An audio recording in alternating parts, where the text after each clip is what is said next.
Welcome everyone to the Island Life Podcast, where we journey onto the island of discovery to relive some of the best and worst moments of Survivor.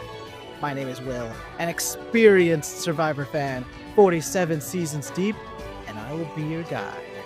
And joining us on this adventure is our rising Survivor fan with 10 seasons under her belt, Anne. Hello, everybody.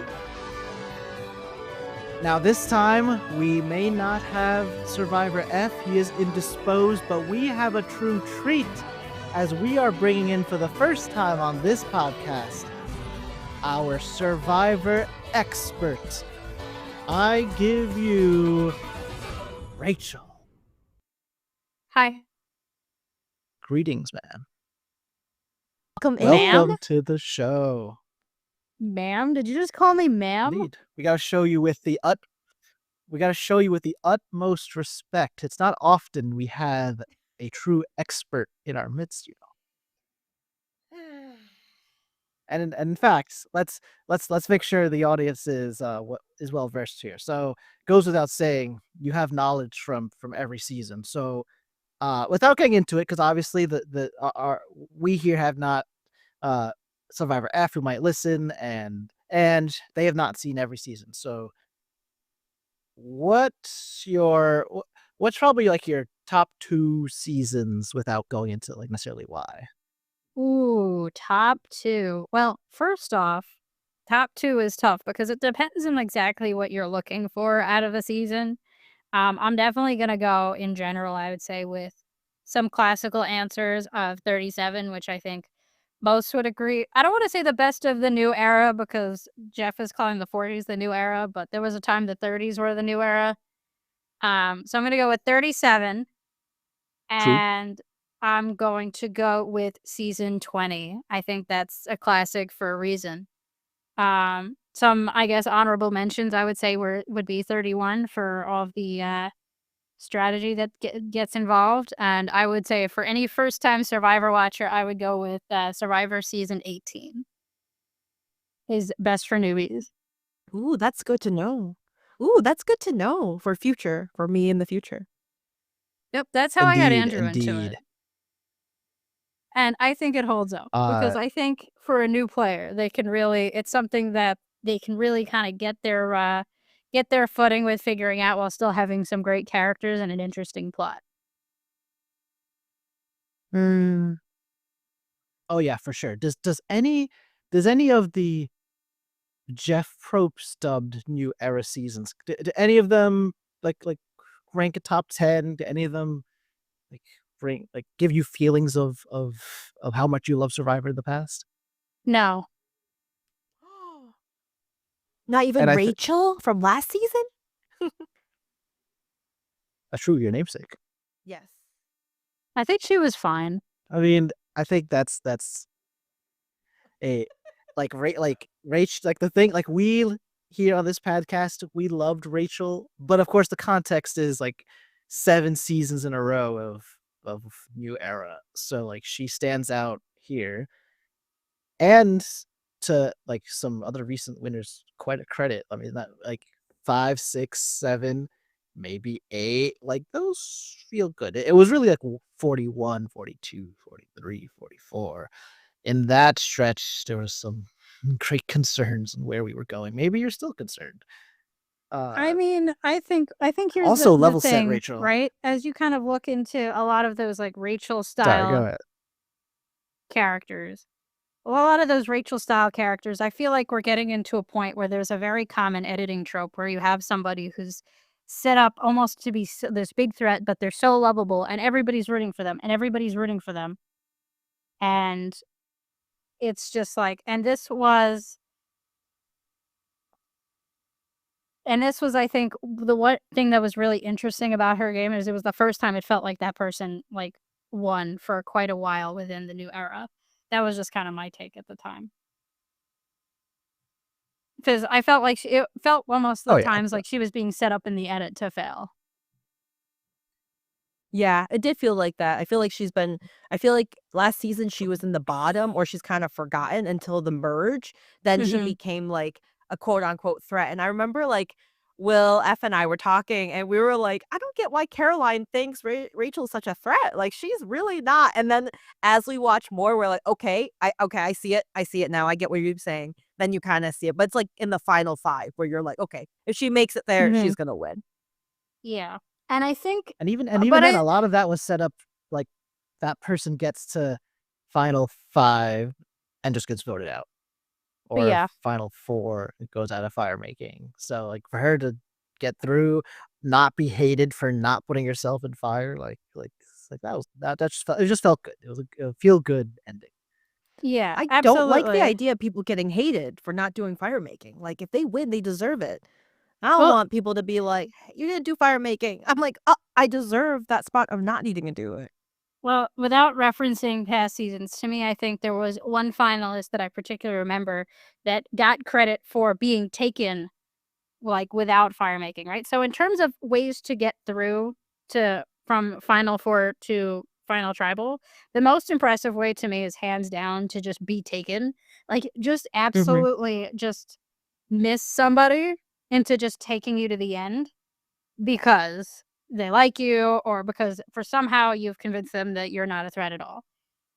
Mhm. Other than that, Yeah. right? Like you can win a challenge and that's cool, but I mean to me that's not as exciting as when you see somebody who's able to effectively talk their way there, which I think is much more interesting in the context of Survivor where you're essentially trying to kind of outwit other people.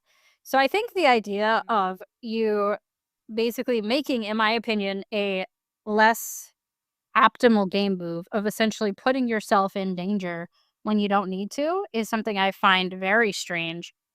To me, and especially when you kind of lose credit with the jury for not making that suboptimal move.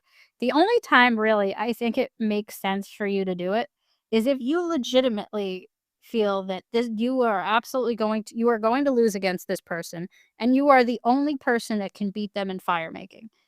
I think so when we're talking about the original person to pull that off without giving anything away with that season, the first person to pull that off, they were really in a situation where they needed to.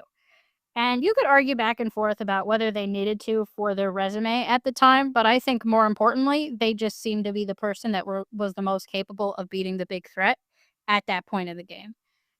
Really, to me, it comes down to that decision really comes down to, is this optimal for your game or not? Which I think kind of gives Mhm. credit to two different things.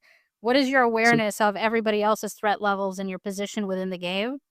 And is this an optimal move or suboptimal move from a clear strategic perspective? So social awareness and strategy.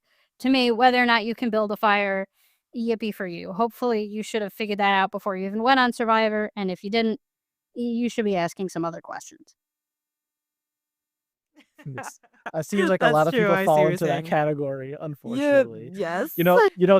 Two things. I love that take of not overlooking the skill it takes to get taken. That like that the problem is just the reason it's overlooked most of the time is that it's seldom someone's actual strategy. Like it turns like it's not like that stands out if you win, but when you don't win, you probably don't get screen time. So I don't know that it was even your intention. Like a lot of goats get taken, and so I don't get excited about a goats game. But of course, if we find out like I planned it to play out this way. I executed it. It worked, and then I won Survivor. Of course, that's probably the best you could do. I mean, besides just like literal perfect game. Yeah, and I don't think anybody can plan that perfectly, but at the very least, like that's something I think every angle, like that's an angle everybody should try. Like you should try that over being in fire making again, unless again you legitimately feel like you have to get this person out, and you are the only person that can do that. Unless that's the case, you should try to get taken because to me, that's something that's much more core to the game, much more interesting, and gonna be much more optimal for you, while suboptimal for everybody else. And a lot of times that's part of the game, is that's part of the strategy, is how are you making optimal moves while convincing the people around you to make suboptimal moves that are good for your game? So let me ask you this, Rachel. Did you vote in the Hands of the Fans poll like many weeks ago? I think I voted in the first one. And I want to I be bring it up honest here. because Mhm. I I think if you're asking about whether or not I'm in favor of what they refer to as forced fire making, I dislike forced fire making entirely. Right? I get it's So the whole idea, right? Is it gives the is that what you're getting at, Will? well, just to jump in, the angle I'm going at that is you listed out some really interesting strategic decisions that have to be made. So I was curious, does the idea of watching those strategic decisions play out, is that enough for you to want the Final Four fire making situation to exist? I do not want the Final Four fire making to exist because so first off, so Angela, for your reference, in Survivor seasons past, there have essentially been 3 methods of ending the Final Four game other than just straight up voting somebody out. So, in terms of the first 2 were really particularly referencing tiebreakers. So, you had, a rock draw at Final Four. You've had, so that was in the very early days. You've had which basically is a situation where normally in a rock draw, the 2 players that are in the tie are immune. But at Final Four, that literally just leaves 1 player that isn't immune and doesn't have the immunity necklace. So, in order to kind of, you know, MacGyver around that situation, the producers basically said, "Anybody who doesn't have the necklace is in rocks." And I think most people kind of felt like Oh. that was a bit kind of a weak way to end it. So then they came up with the fire making challenge as a way to break the tie. Oh, I did not know about that, the rock draw part. I thought rock draws come only with the, like, normal ties. I didn't know that. That's pretty cool. Rock draws traditionally, well, for the most part, they come with normal ties. So Mhm. generally, but in the very early days, Final Four was essentially considered. They never had a reason to make that round special until they actually saw it play out. So ever since then, they've had a fire making challenge. And they've also done the fire making challenge if you have a tribe that goes down to 2 people and they have to go to tribal council, they'll do a fire making challenge, which makes sense. And to So be clear, you're saying, Rachel, it's not that they've had Final Four fire making for like all these years. It's they if it turns out to be a tie at Final Four, then the people who are tied compete in fire making. That's what you're saying? yes, so as we kind of continued on, when there was a tie at Final Four, the 2 people that were involved in the tie would go to a fire making challenge. This was the case Gotcha. until season 35, where we got the forced fire making, I think most people still consider it relatively recent in the grand scheme of Survivor. Um, so essentially, forced fire does 2 things, right? It means that if you have an idol you can have an idol at Final 5 and essentially have an idol at Final 5, and then you just have to get through a challenge, either immunity, like the immunity challenge or the fire making challenge, which means that your odds are of actually, so say for example, you are the out in front biggest threat. Everybody knows that you need to go and you idle your way through Final 5. So means without force fire, right? If everybody is determined to get you out at Final 4, that means you theoretically, assuming challenges are even, you have 25% odds, right? Obviously, this is not the case because Yeah, everybody has different skill levels of challenges, right? But indeed. so force fire basically says, okay, now I have 25% a chance to win through immunity, and then you don't. Yeah, I see So what you're then saying. you Mhm. theoretically would have a 50-50 shot to win in the fire making challenge. So I think most would agree the purpose of this rule was to give these big threats a bigger chance to get to the end. But I And would we talked about that a argue, little bit, and yeah. yeah, to give these bigger threats who are very often equated with the challenge threats to get to the end. Slightly more of the challenge threats, but other types of threats as well. It gives them more of a chance to get to the end with the idea that this would be a more exciting end game. And I can understand that. But I would argue that now that everybody is fully aware that the forced fire making rule exists, it encourages players to liquidate the game earlier. So, but when I say liquidate the game earlier, I mean it encourages players to get rid of the biggest threats earlier in the game. Yeah, I mean, Because definitely. because there is no okay, like so if we take, say, for example, the tried and true strategy, I would say, of getting through, like, the most classic getting through Final Four strategy before force fire making. The most classic, this is your strategical optimal move, is to be the second biggest threat going into Final Four. Ideally with 2 challenge threats that were goats. And then Mm-hmm. slightly more weaker in challenges, a head threat. So think like a social strategic threat. And then even if the challenge skills were even, you got 75% chance, and then if you would basically improve your own odds by having people goats who are good at challenges with you and hopefully a weaker threat at the end. Weaker in terms of challenge strength. That was like kind of the ideal, like optimal way to get to the end, which then it often left a situation where the big threats would then play around that. So, for example, okay, maybe you're the big, in a way, threat and they're planning on cutting you at Final Four. So maybe you make sure that everybody who's left with you there is a weaker challenge threat. And it brings a lot of very interesting dynamics to the table. So, essentially, all they did when they put force fire into play is they essentially made it so that people had to account for the fact that the big threat had a much higher chance of making it through Final Four. That meant you had to think about cutting your big threats earlier than you ever did before. In my opinion, this leads to a strategic backfire in terms of the intention of force fire making. Because in order to win the game, if you're worried about those far and away big threats, and that is really something you're really, really concerned about, you have to cut them earlier than you did before. Does that make sense?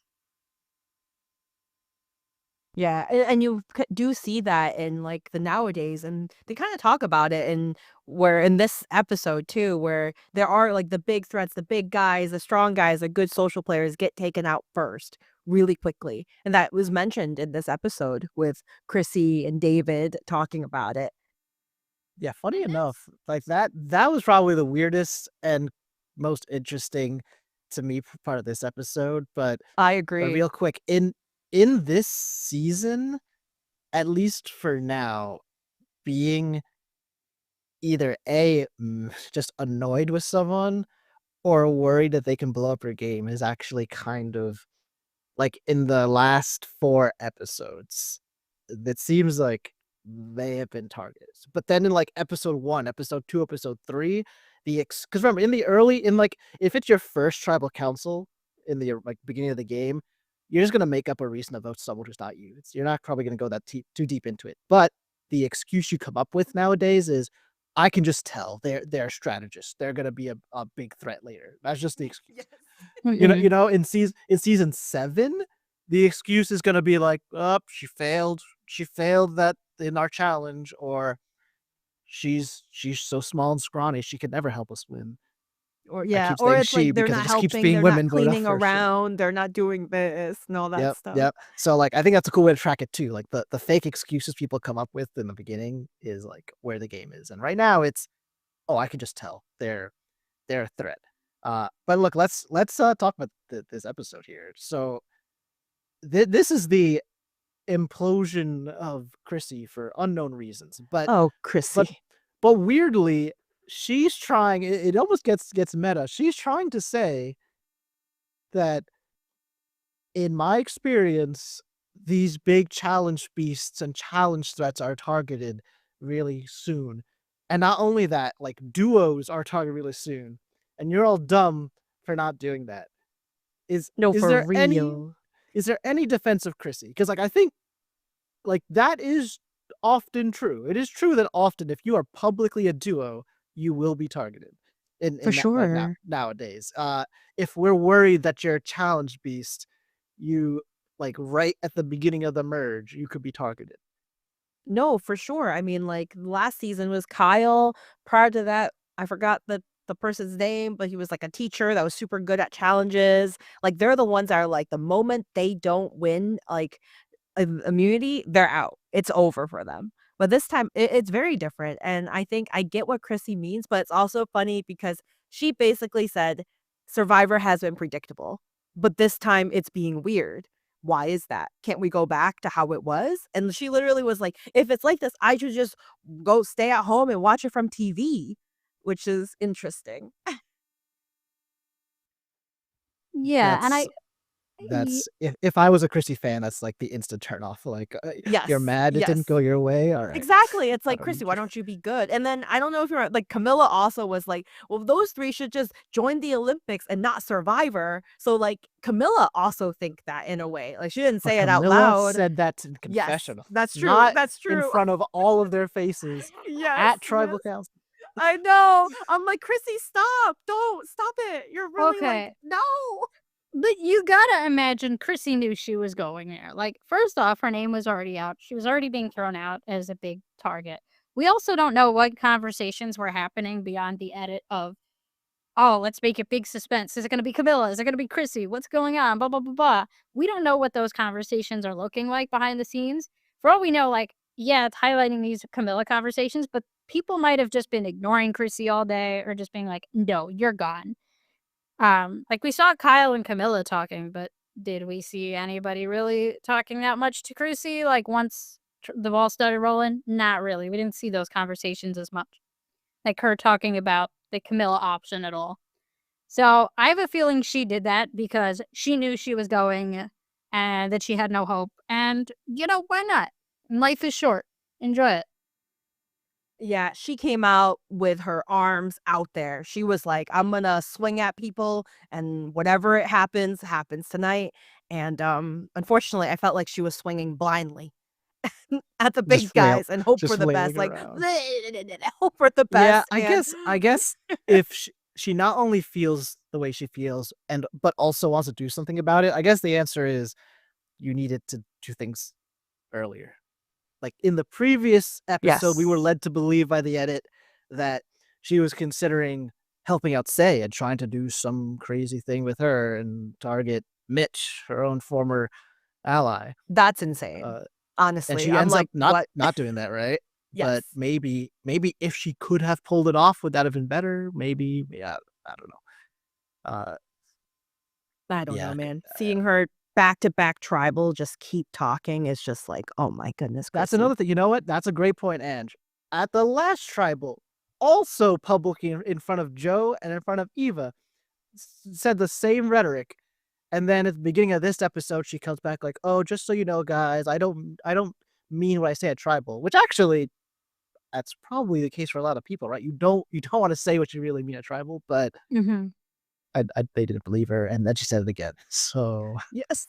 But Again. again, the second time, she has to. She knows she was going. Like, think about who she voted for. She didn't even vote for Kamilla. So, like, that's true. Now, but I said this when we were watching live. If she says she walks up to the voting booth, I think I really messed up here. Well, then use your shot in the dark. If it's all over for you, give yourself a 1 in 6 shot. But no, again, she probably forgot about it, like so many people do. oh, did she still have it? By the way, shot in the dark, yay or nay? I don't think Oh, did yes. she I was use just it? going to ask you, Rachel. Did she use it? No, I don't. No, she did She not. didn't. I mean, like she in a didn't. previous They would have episode. announced it if she did. Oh, no, no, no. The only, yeah, I am the only very one so far yay is for the Mary, shot in who the is dark. sole survivor. I love. You are very yay? Really? I love the shot in the I love dark. it. Are you Yes. kidding? Tell me more. Anything. So I basically, you don't. got to think about what's like what really is good. Like you want to incentivize like you want to incentivize the players to blindside somebody. You don't want them to be in the like, you don't want them to be incentivized to just like we were talking before this about some of the challenges with Redemption Island and Edge of Extinction.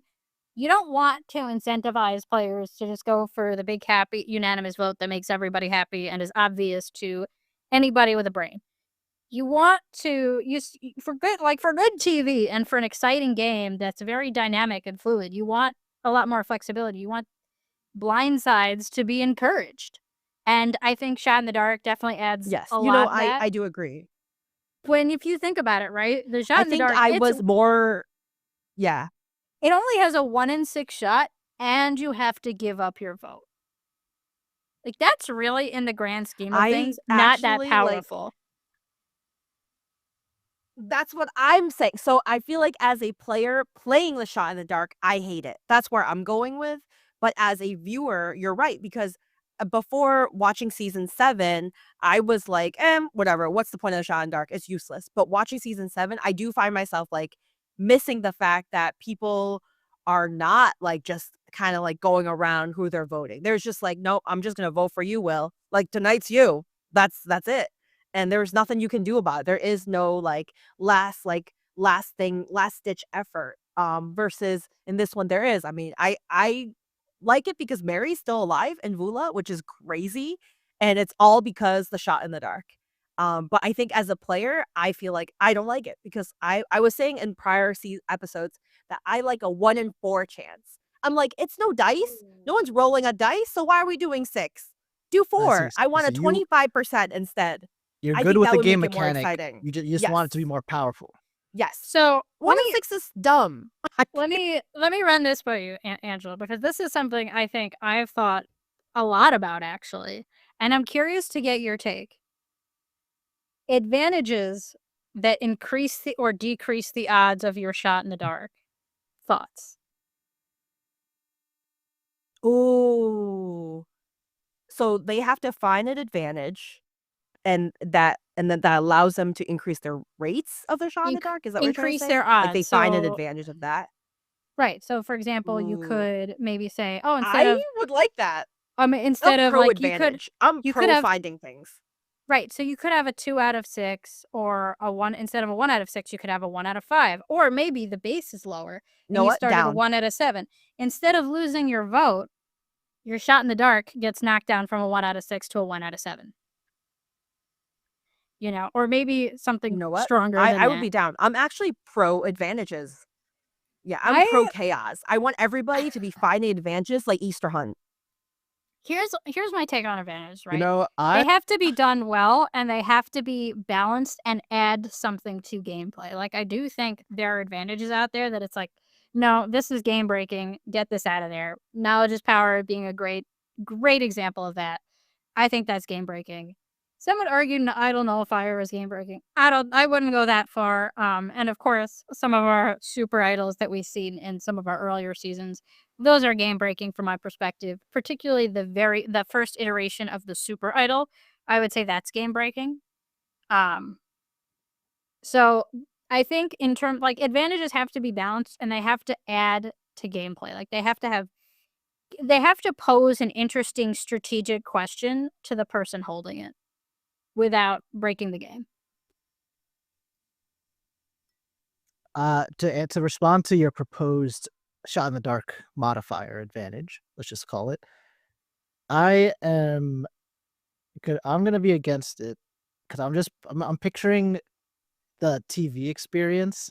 Like that's not an advantage that's a like succeed fail because it's not like clearly the Shot in the Dark itself is you roll it. Then there's like an extra vote clear, like I see it, like I understand the power. They now have 2 votes. But this is like I don't know if the extra odds or worse odds like mattered as a viewer on TV. Like I do like getting in the head, like the person will be calculating is like, okay, is it worth it to give up my vote to get increased odds, let's say. So they can tell it to me in the confessional, but I don't foresee the visual experience being great. I'm happy that you're both willing to experiment with advantages though. There's so many people that like I don't know if you saw this in the hands of the fans, Rachel. And there was a question of advantages. It was very vague. It was essentially like, do you like lots? Do you like some? Or do you like a little? Is basically what it was. So many people are gonna answer little or like none. They want their old Survivor back from 40 seasons ago. Yeah, I would argue that the people who want back to basics are nostalgic and have no idea what they actually want and how many improvements have been made in the game. Do I think that very often we go a little overboard these days? Like, for example, the hourglass twist. Do I think, like, yeah, but I will say, right, to Jeff's credit, even when I disagree with some of the twists or advantages he puts in the game, I appreciate that he's trying to, like, spice it up and add new things, and there's only one way to know if something really is, at the end of the day, good or bad, and that's to just see what happens. Oh yeah, it Agree. kind of seems like it's sample size of 2. Like they'll try for 2 seasons, see how it goes. Mhm. Even fire making it begins, and you laid out the problems with it very succinctly. Uh, when it first begins, though, like no one knows to metagame for it yet. So I think it is correct to keep it until your cast starts adapting to it, and then change. And that second part's what Jeff Probst hasn't done yet. He has not adapted to the players adapting for Yeah. specifically for I agree, and I feel forced like fire making. yeah, as you guys said, like, a lot of the people from the new era are fans or prior people that watch season to season, back to back, analyzing it, and I need them to freshen it up every 2 seasons or so they can't know. 'Cause I'm tired of people are, like, being, like, pretend shock Pikachu about, like, certain thing Jeff says. It's like, "Come on, you watched the last, like, season. You know what it is. You know what's happening. You guys are gonna split up and then get back together and split up again. It's obvious. Why are you guys getting excited?" So, Especially and now. I mean, clear you should expect the big things in the new era to happen. so let me get your take on this as a new Survivor fan. Some of the challenges are so commonly done that people like will create them and sell them on Etsy or 3D print them or like and practice all the common ones, and as a result they will beat everybody else there because they've done this puzzle a million times at home, or something like that. That's been the case with quite a few of our challenges that we see very commonly. How do you feel about that? You know, when watching season 7, like, it was so cool to see, like, them shooting, like, balls of fire and cannon, and I'm like, "They need to bring that back." I need that. I need something that no one's gonna be like, "Oh, yeah, I've been practicing cannon shooting at home to prepare for my season," versus you're Mhm. right, people can just print it out, and obviously, being on a show with the camera, it's a lot more stressful, and you're working with a group, so very different, but you're right, I think there should be different types of like challenges, new things where people aren't able to purchase and do it online and do it at home and stuff. Get more excitement. Bring back the cannon, guys. I like They had that. cannons, they had muskets, they had Muskets, right? Like the what? they threw darts, I think, at one point. There are no darts now. There's just the same puzzle. But I mean, you're then again, right. though, granted, It's there not. was I'm not saying it's also not just easy. like I'm not saying it's easy. Like I can't do it. But you there know, was also like standing on a buoy for hours. So I don't know if we yes. want that, but maybe you do. I Down. don't I do. I do want that. know. Okay, okay. You know what was also interesting in this? You're definitely right, Rachel.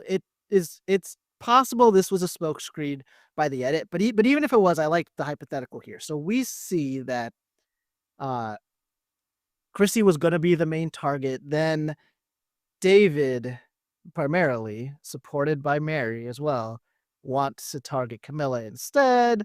Uh on the surface, they just say like, "Oh, strategic, like she can hurt us more in the future." But they also think that, I think she's hanging out with Shaheen, so like let's just nip that in the butt. But they don't reveal that to be their real Mhm. reason, and it spirals into this huge cat and mouse where now Kyle, who's I'm really surprised. This is so hard to do nowadays. It seems that people really don't know beyond a shadow of a doubt that Kyle and Kamilla are aligned here. That's And insane. so See, he's I don't trying to avoid her going home without being suspicious, like without losing his position in this like group of 5. And I was curious what he thought how he went about it. Was it even worthwhile to go try at all? I am gonna disagree with I think you based off here, of the Will. relationship, it was. Oh, Okay, what do you okay. got? Oh, yeah, I want to hear that. All right. So, like, let's take it back all the way to the start, and you hear David and Mary talk about, and I think David said Mary kind of pointed it out to him that Kyle was kind of odd anytime that anybody would bring up anything with Kamilla, and they just had a feeling that the two of them, that something was up there. And that's originally why Camilla's name was thrown out there. And they kind of, so if you're in the position that David and Mary are in, right? And you're seeing basically what they're trying to do is they're almost trying to make their alliance a fortress where they're trying to get, sure, maybe they're trying to get with their alliance to the end, but basically that's their goal. And they want to keep anybody in that alliance to keep them together from having any options, any leverage outside of that alliance. So that means if they sense that Kyle has an Yep. outside option with Kamilla, right, which he kind of alluded to when they were first at that reward food thing, whatever. They feel like something's up. They threw the name out, Camilla's name out, because they want to make sure that Kyle actually does stick with the alliance and doesn't have any options to flip. And that's, I think, how you really get an alliance to stick together is you essentially make sure that everybody in the alliance kind of has to that's the best way for their game. Like, you don't want somebody to feel like a caged animal, but you want them to effectively feel like they really have to stick with the alliance and they don't really have better opportunities to flip. So Oh yeah, they no, I kind of definitely sense something. agree with that point. I was just saying that like So- on screen, what they say to their alliance is, "Oh, Shaheen immediately picked Kamilla." They use that as an Well, excuse to want to well, target Kamilla. But either way, okay, whether so they actually think it's Shaheen or they think it's Kyle, it's the same motivation, right? but To cut off an option for one of the people in the 5 well, or so 6 if you count Mary. right. So let me what would you say to Kyle about Kamilla and why you'd want to cut Kamilla? What reason would you give? Would you say because I don't trust you, Kyle? Because I think you have a potential option Oh down no, to definitely not. flip? No, you'd probably find something Although else to pin it he on. ends up No, I totally agree. Yeah, that they are So targeting Kamilla for the reason you stated. So right, whether Kyle or Shaheen, either way, it's both of those people are in their alliance to prevent them from having another option. Funny enough, right. David actually ends up kind of saying that to Kyle. Like David Yes. gets flustered and kind of just like, I don't know, man, you're acting like it is. So Yeah, he he's like, does you're That's scaring me, bro. he I'm does like, he does that's lose his composure a bit. that's the thing. So that's why I think Kyle might have really kind of blown up his spot a bit here because he pushed back so hard. I do And I agree think he did at that time. he tried like, and if you're Kyle and you're trying to win this game, right, you got to keep Kamilla here. You just do, right? That's something that's going to be like, if you're talking about your positioning, It's Kamilla very is so crucial to your position. at best you're 4 in this Because group of otherwise you're 5. just a number in an alliance And playing David's game. Like, whoop-de-doo. Like, what are you going to do with that? The jury's going to be probably pretty annoyed with you because you're in the majority alliance, but you also didn't have any strong strategic positioning, which I think, in my opinion, really, unless you're talking about like, a bitter or a very happy jury, that's really what makes a game is strong strategic positioning and having the social awareness to continue and ability to consistently improve your position. Um, I do think he blew up his spot a bit, even more so, right? It's kind of like when you accuse a kid of, I don't know, breaking a lamp, and then you go and you're like, hey, we're going to have to, pay for this lamp, and your allowance is going to be contributing it to it. And you're like, what? No, blah, blah, blah, blah, blah. Because it does feel like he's getting a little defensive. And you know why, because in his case, he has to be. And he does Yeah. make the smart decision of trying to kind of pin it on the fact that Chrissy's targeting Joe, which I think was very smart. but I do think either he might have blown up Yes, his he spot a bit was. here, or everybody else is too hungry to really notice or care. I think they notice. I think next episode we're gonna see them like really pulling it in and noticing. I mean, David definitely does, and Mary Yeah, pinned it right on. Like yeah. during their food like challenge or food reward, like Mary was like, I just it might be my vibes, but I know I see it, which Yeah. is very interesting to see that because like she doesn't have any solid like proof, but she's got the vibes. And do you go by vibes or do you go Mhm. by proof? Like, what do you go by? You I know, mean, also the Mary. spidey Where'd Mary come senses. from? I Like I know. wasn't like Mary is effectively making this a core six, a six people alliance. So if This you're is the a br- bigger and if you bigger alliance every day. if you're the brand new member of the alliance, if you're Mary, I mean, I'll keep bonus quiet. if this fractures the alliance, I guess bonus as long as David's side comes out on top. So Is that I don't even know if she's. Mary's whole plan? Was it her I'm plan? not ready to say that Mary has a specific plan yet because again, she just like popped up from obscurity after like 4 episodes of doing nothing. But it's possible that she's considered like those possibilities. I guess more likely she's just happy to be included right now because I know, like it was I unlike the pretty think dicey she's star of for her our for a thinking. while. show, Star, who was Okay. literally quiet the entire time after losing her vote. So the thing Our about Star. Do you so think Jeff hates Star, by the way? No! I I think Star made a great funny comment in the end, you know, like during Tribal. She was like, "Nobody's talking, I'm just hoping here, I'm just hanging out." And I'm like, Because "You're she's just so like, oh, funny." because you took our votes, Jeff, so I can't do anything. I'm just I chilling, feel you like just I feel like Jeff didn't like that. really, I so think Jeff would come to respect it in a way, being like, "Alright, you know what? I like that." so theory about Star, right, that I was hearing about. Go ahead, Rachel. And the theory going around is that Star is going to be basically going to be taken out of the game in a way that's such a robbery that they're giving her a weird edit to make everybody okay with it. Thoughts? Why? Why do you think that? I haven't decided if I agree with this theory or not.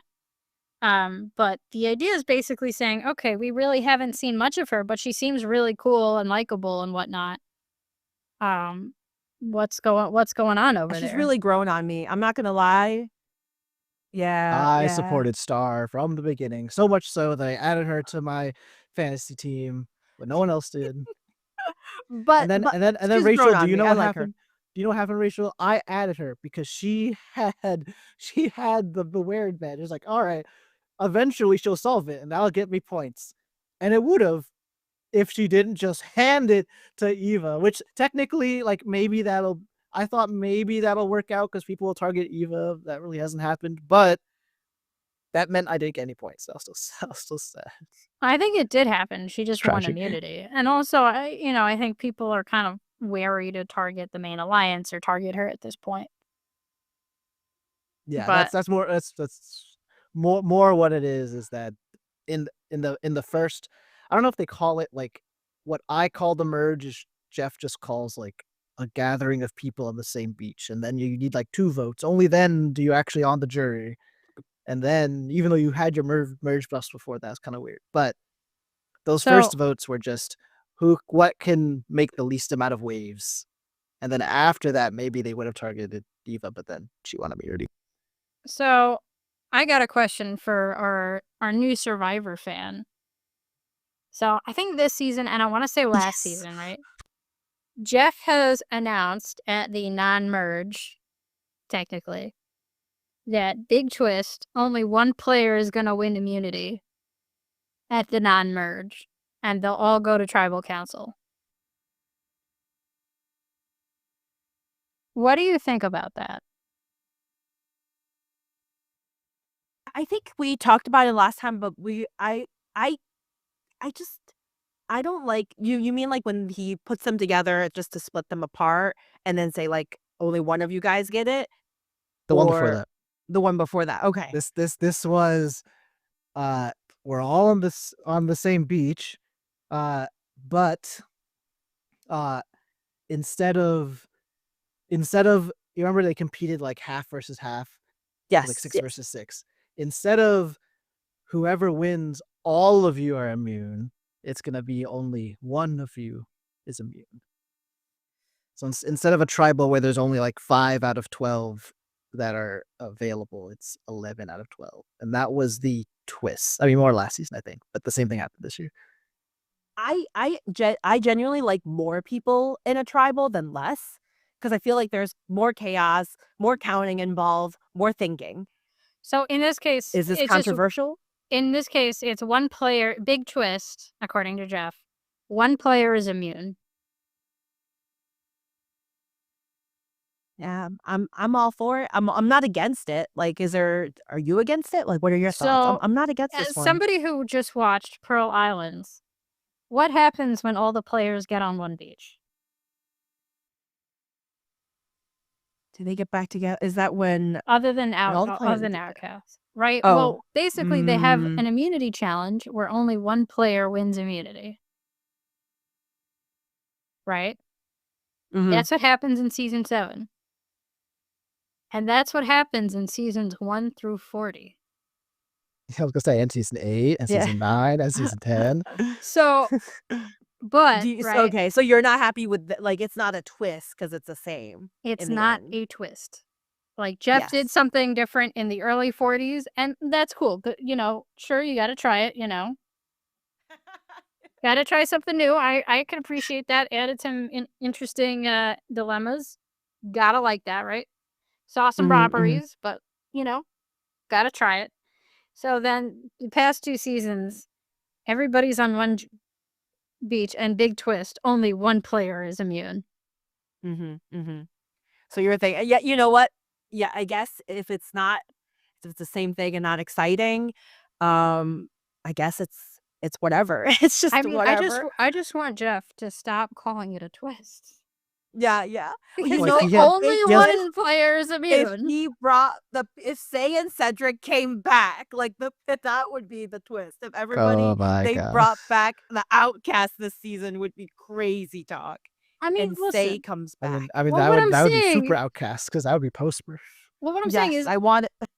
have a twist or don't have a twist. But if something is not a twist, if something is the way you did it for 40 seasons, don't call it a twist.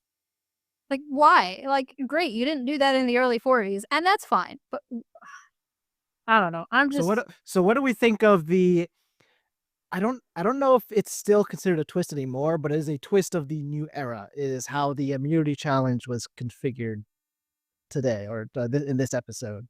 This is everyone splits up into teams of 2. It's going to be a multi-stage challenge. So if you don't make the cut, your team of 2 is eliminated. And if you are one of the first teams to be eliminated in that first stage, you also are going to. It used to be risk your vote. Now it's just like in the last couple seasons, it's your vote's at risk. You must defend your vote, and then rewards for the people at the end. And the last 2 groups of 2 face each other in a all out like free for all. So that new era twist. We good with it? We had fun. We hate it. What's your thoughts? I'll let Ange go first because I have opinions. I thought it was interesting when I first watched it, but now I'm over it because I You mean want when you more first votes. watched it I did. in this Yeah. episode or No, like no, last like season? yeah, like I liked it before and I was like, "Oh, that's kind of cool." But now I'm like, again, more people, more chaos. I don't want to lose a vote anymore. I'm tired of people losing their vote without like a specific reason. I feel like Jeff taking away votes is just too powerful. It's just not like I don't like it. I think it's too powerful for them to just be like, all right, you guys all don't get a vote. No, that's it. You don't get it. I think that's too OP of Jeff, of the producer. That's where I go. Why? Okay. So let me start at the top of this challenge, right? So I Alright. like the fact that the pairs pick each other. I think that's good TV. I think that adds a very interesting strategic dilemma of who are you going to pick? Are you like, how are you guys going to break each other up? Are you going to do random draw? Are you going to try to pick other strong people? Are they going to pick each other? Are you going to pick your allies? I think that adds an interesting strategic dilemma. We saw it play out. I love that part. They go through the obstacle course, and it's the same as if I could fast forward my TV, I would. We get to the pole challenge, and again, if I could fast forward some cringe commentary, if I could fast forward, I would. Um, I just don't care. But anyways, so and then they're like, oh, both teams, the two top teams get to go on reward. This just means that the strongest players are gonna be get the most nutrition and are gonna be the strongest. And yeah, give the winners the the reward, sure, give the winner or maybe even the team. But maybe what I'd prefer to see them bring back, and what I'd prefer to see them do for something like this, I want to see them have to pick between their fellow players again, because I think that made things very exciting and continued to add to the strategic dilemma of who do you pick, who do you not pick, and why. So, and then we got the awkward people sitting in purgatory, which is kind of funny more Because than we only anything get that a else. couple times now in the season, right? We only got a couple times that gave it was Liz the opportunity to freak out about Yeah. Applebee's. That Iconic moment right there. And then we see so then we go to the lose your vote challenge. So the first thing I did like about it, right, was that it was another strategic dilemma, because you're playing this very strategic game theory exercise about who gets the red balls and how do you position yourself so you don't get the red balls, right? I like that part. I thought that was great. 10 out of 10. And I say that because and we've had just to some level set here, the four sorry, Rachel, the four people who end up being stuck in this end up being Kamilla, Mitch, Star, and Shaheen. So they are the yes. two teams of two that lost in the first stage. They now go to this beach where their vote is at risk. Different Yeah. from them gambling the vote, let's just say. Carry on. Yes. So I do like that part. What I do kind of agree with, I do get a sense of what Ange is saying about the lose your vote, and I know that a lot of fans are very against all of these lose your vote twists. I do also think there might be better ways to potentially have penalties or upsides to a lot of this stuff that isn't just, oh, and you lose your vote, because that kind of is a bit lame, admittedly. I think my thing with the way this journey challenge ended up playing out is, I would say the most traditional rule of thumb is that these things tend to be good when they end up working out, when they give the minority a chance to fight back against the majority, right? Like an idol. The reason an idol is so successful is because it gives the minority in a Yes. vote the chance to turn things on their head against the majority. And of course, they have to do things like figure out exactly who they're voting. The majority can try to split. It adds a lot of new dynamics to gameplay, but that was watching how this kind of played out, and essentially people could work together to make one person lose their vote. It does kind of concern you and think maybe there was another way to do this type of challenge without it just being a way to kind of give further detriment to the minority. But again, maybe if it had shaken out differently who was going, maybe that would have played out. I don't know. I do think it adds some interesting strategic context to that, as opposed to some of the journeys we've seen, which are like order all of the survivor logos, which that was an absolute 0 out of 10. We saw that a couple seasons ago. Because Oh my that gosh. That was crazy. that was so But that some of was them, just you end up with Do you That's also guys think tough you could do it TV. as survivor experts? Do you guys think you could do it really well? I think Like Well, get first of I all, don't know, Rachel's a survivor 20% right. expert. I'm just experienced. Oh, okay. I think Experts I and would you guys are both experts to me. I think I would crush Will and there's no question in that type of challenge. Like I love it. that's not a Yeah, I competition. mean, And probably forget if that anybody challenge. I forget if there's a penalty for being wrong in that challenge, because I guess I I think feel you like I lost get your close, vote. and then when it's not right, I just keep changing. No, like can I keep guessing, or the first wrong guess means I lose? I don't remember how it was formatted specifically. I think if it's drawing, you're 'Cause done, right? Because you It know, was like there's been savvy challenges, if you remember, and there was a time when sweat, in the right? beginning, sweat or savvy. There's been savvy challenges where you get one guess or two guesses, so you can't just keep throwing a numbers out. So I don't know if it was like that or not. And you know, for this specific type of your votes at risk, we've also seen, like in this case, exactly one person. It is known one person will lose their vote. And it is also very likely to be public because you're gonna have 4 people who know the truth. So like Mm, it would be weird if yeah. one person contradicted the other, right? Then it would be dangerous for you to lie about this because the other Yeah. 3 might go against you, and then Yeah, but then despite Star not having a vote, no one even looked at Star. No one even, like, well, thought about Star. Like, it was that's complete, that like, no, like, "Oh, she doesn't have a vote tonight, it's time for her to go," which I love, I'm glad that Star's okay, but it's just so funny because like, there was no talk, no plan from Star. Star's just chilling, sitting down, hanging, and she was not even like, her name didn't even come up. Just like Eva's name not being coming up. And actually, what are your thoughts about, like, Eva getting that advantage? Like, people are saying that the chips like, it was her pile of chips. It felt like it was very to her. Do you guys feel that way? That the advantage she got in her chips, like, was very, like, calculative, that they want her to get it versus anyone else? you are accusing Jeff Probst and company of having I favorites. I'm not accusing anybody, you're just saying things. Ooh. So any of these types of accusations with money on the line, it will always be very dangerous for production to involve themselves.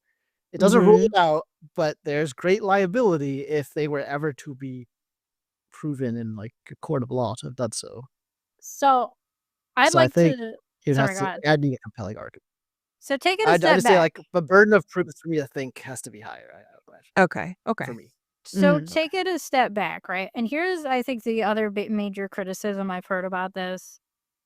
And let's pretend that there was no rigging and that there was equal chance for all 4 of them to get it, right? Because, and we don't know what's happened fully behind the scenes. She would have basically, the advantage would go to one of the top 4 performers in the challenge, right? So Now is that that, okay, continue. and people Oh, really I don't see. like that because basically it's like you're getting an extra bonus just for when you already won immunity in her case, or were at those high odds or have high odds of winning challenges, which I think also people were commenting, back on the old rumors back in the day that Jeff Probst tends to be a fan of the challenge threat players, and people were kind of letting that ball roll a little bit. I guess Mm. like So, outside of conspiracies, that would suggest that this format of challenge, you even though we praised it earlier, you shouldn't be picking your teammate then because that if I know that there's like bonus rewards for winning, then I will do what I need to do to win, which means I will choose the other challenge beasts to be on my mm, team. And then it snowballs. Now, yes, there's gonna be a hidden advantage here, and you're right. It's gonna go to one of the top 4 people, which is the advantages. I mean, I guess it is exasperated because on Chrissy told us it is rare for an alliance of all challenge beasts to still be in one piece at this point yeah, and be able to not just pick each other, but act like they're actually in an alliance instead of hmm, just separate, like just passing each other in the wind. yeah, That's interesting. I'd like to think that it's on the table. They didn't tell them where to sit on the table. But Ah, okay. the more wishy-washy is what Rachel brought up. Like if they predicted that challenge beasts would pick each other and then hope that those challenge beasts would do well in this challenge, then at least one of them would get well, I guess no one could have found it. I well, guess if like no one liked chips, that's possible. well, But I think the line of thinking, right, is also not just challenge bees picking each other, because people can pick each other for all sorts of reasons, right? Like, theoretically, they could have just all gone random, which is probably, what most people should generally aim to do unless they want to show their Well, cards. Chrissy tried and got shot down and made her Yeah. situation even worse, unfortunately. Right. So then the question is, are you basically giving an advantage to people who are already very strong in challenges with one of them already being immune and having one immunity? Like, is this an additional reward for winning a challenge? It's food for thought because I think it's more. I think it's more of a. I guess it I see it more of as a twist it construction literally is a question reward. as opposed to a rigging question. Yeah. I'm like thinking about it. Yeah, but- I mean, it is literally another. I mean, this is the reward of the reward challenge. So yes, it is an additional because this is a combined immunity and reward challenge. So, Right. so literally, yes. It really comes down to them being able to pick each other. I mean, but this comes and goes with the meta, right? Like, there's probably a time when like you do not want to pick. You don't want to out loud say, "I'm gonna work with," like you're trying to keep it a secret who you're working with. But in this meta of this season, the people in the power position are not worried about being secretive. And it would seem they have good reason to not be worried about it so far. So I don't know, maybe this just goes depending on the season. Yeah. Real quickly though, my thoughts on this, the way this whole thing is organized. I do prefer to, like, the vote is your power. So I should be like crushed. I should be like, no, they lost their vote. Like, it should be a big moment. But if it happens 6 times in the whole season, that's almost half the episodes. So like it loses its luster when it is frequent. So I think this is it is true that I wasn't a fan of how this played out. But if this was like one of the only times you could lose your vote, I probably would not have had a problem with this at all. So let me ask Ange this. Would you be in favor of more extra votes being in the game? Is my first question. Extra votes as in like they found the advantage and they get an extra vote in there, or is it extra vote from winning winning something, then they get an extra vote? Essentially, as opposed to us having a lose a vote mechanic, we just have extra vote mechanics. Almost like mirroring. So instead of losing a challenge, extra votes for winning. So then and maybe even like clocked extra votes where it has to be used today or something like that, or it maybe even one that decays in some way, either through percentage of that's success. like loses its power. Loses its power, such as percentage of success rate over time, or some that increase in power, like or like 1 vote but could become 2, something like that. As a way of kind of That's not crazy. forcing people to lose their power entirely, but also kind of adding some interesting ways to change power within a vote. I think if we're going for a full chaotic season, I'd be down. But I also want it just as high of a rate though for them to lose their vote then. Because you know how I hated that they take their vote? Because there is not much of a chance for them to gain it back. So so if they're going to throw this much advantages, I want them to do just as much to take it away. Like there are higher chance of them taking away the vote, so they have to work for that extra vote or work for votes, or people that don't get their votes taken away get that extra vote if they keep looking or keep finding certain advantages. I think that might be too chaotic. Did you enjoy the Yahtzee challenge in this season, Ange? I actually didn't. Okay, I don't know. A part of me was like, okay, this is so annoying. It's all luck and dice. And so I guess I don't love it, but I thought it was kind of a cool concept. I just bring it up in that challenge. If you were successful, you gained an advantage. If you were unsuccessful, you lost your vote. Yes. That's why I bring it up. Yes. I did think that was a very luck-based challenge, which makes it very unfair. It makes, what's the point of doing these like adventures? There's no point. I feel like then it becomes more disadvantageous to go there. And I want them to make these adventures, what do they call them again? I forgot. Journeys. Journeys and adventures. These journeys are less exciting when you have to, 1, try to get an advantage from these journeys, 2, you have to go back home and lie or tell the truth, and half these people don't even believe you. So I don't even know if I should say the truth or say a lie. And then there's like 3 other people or 2 other people that are part of it. So I don't care for journeys. I think is a controversial take? Probably not. I don't know. What are you guys' thoughts about journeys? I I think don't like them. most people would agree with you Yeah, I because just they think take they're up a not lot of beneficial. TV time for people to lose their vote, which, as you said, is losing their power. And people are like, that's kind of lame. So Yeah, let me. and you're taken away, and you take away from them like the tribe dynamic, which is what I like watching. I want to see like who's talking to who, what's going on, and with the journey, it just takes away from that. The player themselves are taken away from it. So what were your thoughts be on a bank of vote mechanic? What is that? So, for example, so there are a couple different iterations of this, right? What we've seen in Survivor so far is you're able to say, this is my vote. I'm going to stash it away and use it again, use it as an extra vote at a future tribal. Oh. On other more theoretical versions that are, for example, you only get, say you get, I don't know, 13 parchments in a season, and you can use them as you see fit. Wow. That's a lot of math. That's a lot of Is math. will a little subtitle underneath the player tell me how Yes. many parchments they Ooh. have left? I don't Because yeah, I need that. annoyingly, CBS tends not to tell me who has what.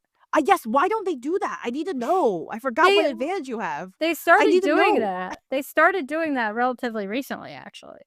Oh, did they? I don't even Yeah. notice. Like, I need like I want parentheses, the like I has a want the idol or first something. Or I want the first time every episode we talk to them in confessional to show it. Yeah. Even if they're not going to use that advantage this episode, I want to see it. I agree. I would like that. I think the 13 one is a lot. I think as an advantage Well, to bank away the vote could be fun. Could be fun. okay. So But then it's kind no, of like you lost your vote in that vote though. So I don't think you should just be able to do it just to do it. I think that could be used as an advantage to plan it in the future. But I okay. think you should like it should be like a limit where it's like this goes well with 3 times. Like that's it. You can't do it more like after there's 6 people left, you can't do that anymore or something like that. I think there's Okay. like power that you could be given, but also like limit that in terms of how long can you bank it for. Okay. So, but what about having the bank of votes that Very you can pull from exciting throughout the season? potential. Too hard? No, it's too much of me thinking about it. Yeah, I think it's and when you say it like that, is it that you found this advantage to do that or just everybody at baseline can do that? Everybody at baseline. That's just what we're doing for the season. Oh, wow. Oh my god. Pure chaos. Currently, no. I don't think I want that. I think that's too crazy. That's too much math, too much hysteria. I think um, I no. do like understanding how many votes are gonna exist in a tribal, which for a long time was easy. It was just how many people are going to tribal. So I do suspect that this, if they don't keep track of the screen, I'll have a hard time, like, because everyone loves strategizing while the episode's going on. What would I do in this situation? I do suspect this would get tricky to know, like, okay, like how many does my favorite player have? How many does he know that or she knows that other people have? Um, I it would it I wish it was like minor league Survivor. We could like throw all this stuff in because like Australian Survivor has aged out of that. It is its own powerful thing. It's not like the minor leagues for Survivor anymore for trying things. So Mhm. you'd have to pick one of the other various Survivor shows. Uh, but yeah, what a deep dive in all kinds of really exciting things. Uh, to a couple different things to wrap up here. So first for you, Rachel, are you prepared to back a specific player as our winner at this Ugh. time? Can I go with none of them? Like, I just There's nobody really. I feel like I'm You sorry. could I probably just. go with, is there someone who's very likely to make it to the end at least? Start there. Start there. Joe. Joe, okay. That's a great It's one. Joe's great. because I He's a found great guy. I don't know if you found this way and are a new Survivor fan. I feel like this season has been very. I'm hoping that we've had a couple slower episodes and that it's gonna suddenly get exciting, which has happened in seasons of the past. Like you get a kind of couple really slow episodes only for it to get very exciting at the end. I'm hoping that's what happens this season. I think that's exacerbated here by having 90-minute episodes. I know Do that's you I find think, this season being more predictable? Like, do you find it predictable? And since you've been watching so many, like, do you find this the more predictable than usual? no. Like for Okay. because and I think part of it is because I think actually the meta of this season I think is very unique. Like for example, we've had in past seasons, we've had the idea of these challenge beasts, the lions, the meat shields all working together, for a common goal. And it's been good TV and it's been really interesting and it kind of always comes into like what does each group find as a threat? What does the cast end up valuing? And that's I think we kind of heard that between Chrissy and David at this last tribal council is she's on this cast where they're playing in a game where that she didn't anticipate, that she's not happy with. And I could definitely understand both sides of that argument because when you're getting on Survivor, it's just like, you want to play the game and they're playing it in a very different way. And I do want to add, by the way, I do think there's a lot of value in, oh, I just know that they're a threat. I do think that that's definitely the case because I think sometimes when you talk to somebody, and we saw this with Rachel last season, when you just talk to somebody, sometimes you can just tell, like, this person is going to be a threat to my game. Maybe they're like, for example, like when you think about somebody you know in life who's particularly charismatic, or if you know somebody and you talk to them and you just think that person's going to be successful, or like sometimes I think you can just tell, and you can't really get that across in an edit. Yeah, I agree Like in with a that TV for show. sure.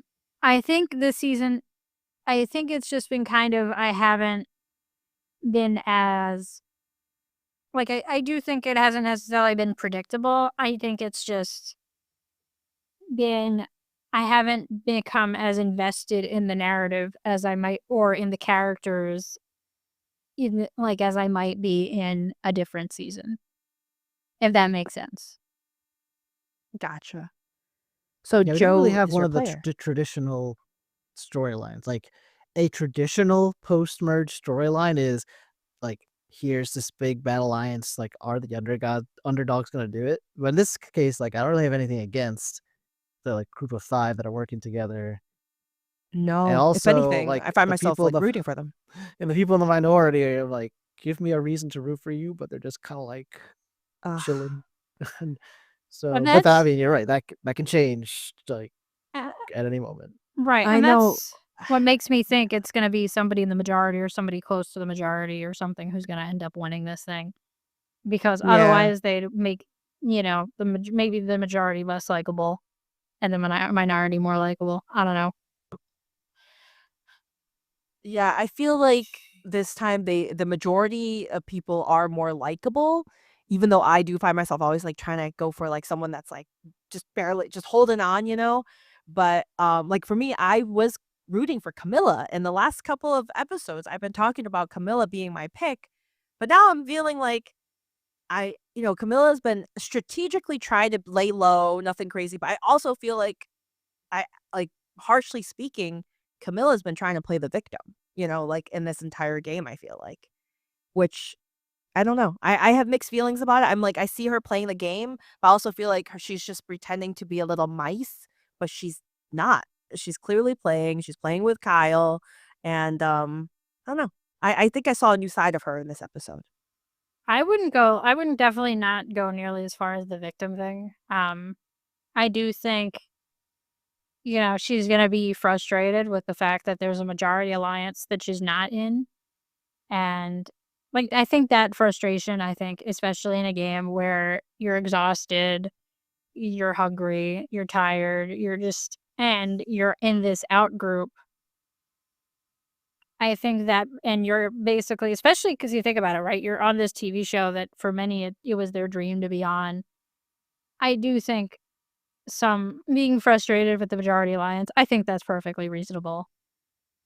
I think being frustrated with the majority of lines I get, but I also felt like throughout the entire time she's just I think even like Jeff was saying, like, you've just been kinda here, you're like, there's nothing, you've been just holding on, like, I feel like a lot of times she's just trying to say, like, "I'm just trying to survive, I'm just laying low, Yeah, I'm in the there was that comment at bottom," like, Tribal. yeah, Then like like, they we're walk in and Jeff says some of the effect of, and of course Camilla's gonna she's been saying all season that she, that she can't do anything right, yeah. and then Jeff tries to be nice, like, we of course know that's not true, blah blah blah. Mhm. That, and for Jeff to say that, I guess like she has been giving that aura, even if we haven't necessarily seen it like said. So that's interesting. It could work out well for Camilla if her and Kyle successfully successfully overthrow and shatter this bigger group.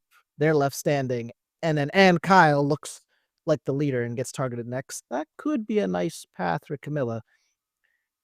But it looks like a difficult path. I Yeah. It's just with this big, like, I think it would work if it's Camilla, Kyle, and Shaheen, like all those three, and then pulling someone else in. And like, if they took down, I think next episode, if they take down David, it would be a big play. It would break the alliance completely. There is no 5, there is no 6, there's no 4, there's nothing. This is all broken. It's completely gone. The strong people are gone. They're not together anymore, and they could have the 3. And that would be very strong because they could also pull in Mitch. They could pull, I think that would be very game changing and will pull out like all the things we just said, being like, it's the majority, the strong guys. It would be a big thing. I think it really depends on how they play it out next episode. I'm curious. think, well, what was the title of the episode? Somebody bring it I up. have the title. The title Because of the episode was "A Rift Between All of Us." yes, I am hoping that's some foreshadowing, and I am hoping we get to some really exciting dynamics where we're seeing this rift that I think formed a little bit in this last vote. I hope finally start to break apart, and we finally get to see some really interesting and dynamic gameplay. That's what I'm hoping for. I'm hoping this episode title wasn't just clickbait. I'm hoping it's foreshadowing of things to come.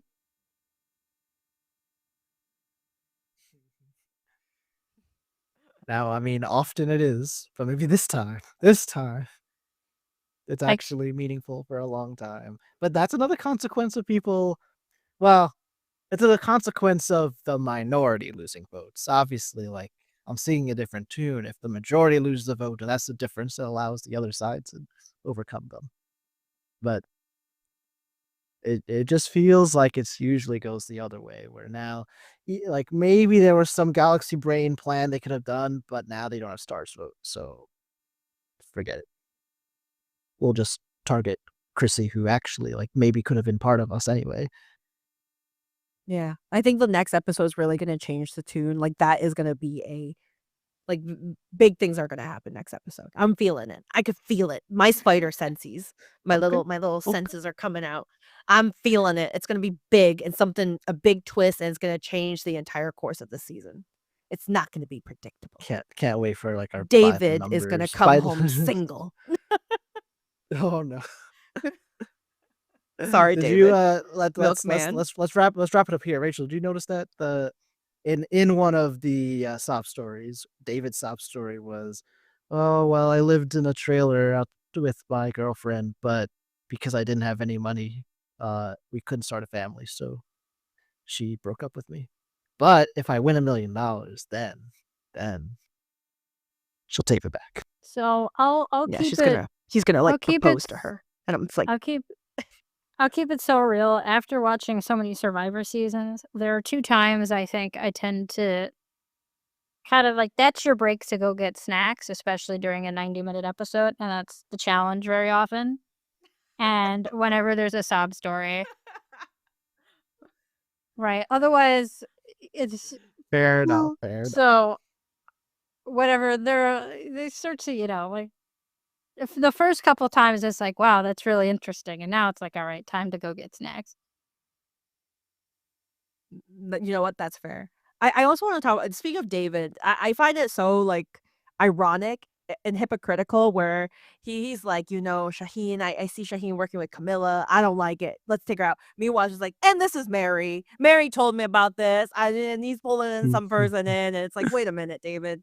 What? You were just saying we gotta pull out Kamilla because she's getting close to one of our core people. And then David's like, and I got Mary here. So, I'm like, so you're not wait a minute. wrong. Hypocrite, but like that's fine. Like hypocrite is good because like whatever's in your benefit. In fact, something that's in your benefit, it would probably be in their benefit. If me doing something good helps me, I don't want my enemies to do good things either. So I think that That's fair. I think you're right. Hypocrite, but it perfectly makes sense. Is logical. It's so funny. I'm like, wait a minute. What's going on, dude? Can you walk me through this again? I feel like that's what Kyle did too. It was like Kyle like throughout the episode, like, give me like 20 minutes to think about this. 20 minutes. Kyle's like, hold on a second. Walk me through your thought and your mindset and your process. Like I'm not hitting this right now. I don't understand. Oh, too funny. But all right, does anyone have any final thoughts here on the season or just any Survivor stuff? I do have a quick off the island question today. In that episode, they talked about how many, like, what can they fight in the wild? Now, I'm not going to ask you what kind of animal you could fight in the wild. My simple question is, how many raccoons do you both think you can fight and take on? 0. They are 0. short. Okay. Wow. Okay. Okay. You could take a raccoon. Wait, hold on. I was once Define asked this take. question. Like is this a Define take. Like, is it a like death match? knockout, like all these raccoons, how many max amount that you could like bam, bam, take out? 2. I've been asked this a year ago. 2, okay. I've been asked this a year ago and I boldly said 15. And my friends humbled me real fast and said, no, you cannot. So when they had that conversation, I thought about it right away. I mean, raccoons got nothing to okay. lose. Yeah, and so they the thing got like nails.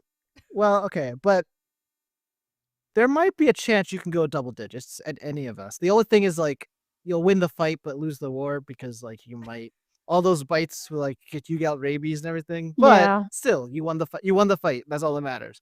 So let's go bold double digit 10.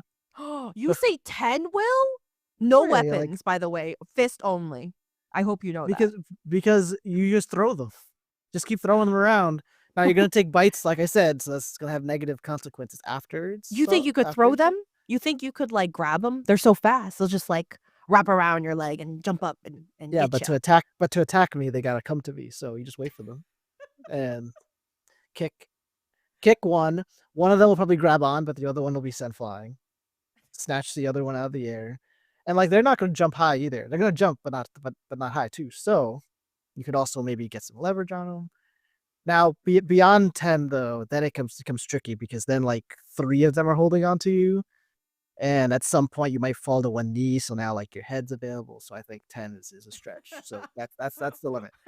One guy gets to your eyes, you have no vision at all. Well, yeah, at that point, right? Like my eyes are safe; they can't jump that high. But if I'm brought down to one knee, they're just gonna get closer and closer, and then we're in trouble. That's too funny. 10. Yeah. Let's go. Yeah, I said 15, and then my friends were like, no, there's no way. There's no way you could do 15. And I said similar. I'm like, I'm just gonna start kicking them. They can't even get to me if I kick them all. They were like all at once, and I'm like, I think 6. And even that, my friend was like, no, that's crazy. Have you not met a raccoon? And I'm like, not that close. None of them has tried to attack me just yet. Knock on wood, guys. Just yet.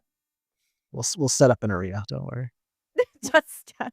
But yeah, that conversation was so interesting. It was so out of topic, but I loved it. And I thought about it. I'm like, I need to ask you guys. No, makes sense. Makes sense. David's had a lot of these random conversations. Perhaps he is the one that'll go furthest as he keeps being involved in this random tribe talk.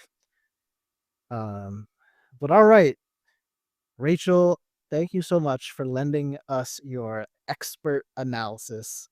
We do hope you'll return someday. I think you've certainly set us straight on a lot of things and given us a lot of great insight.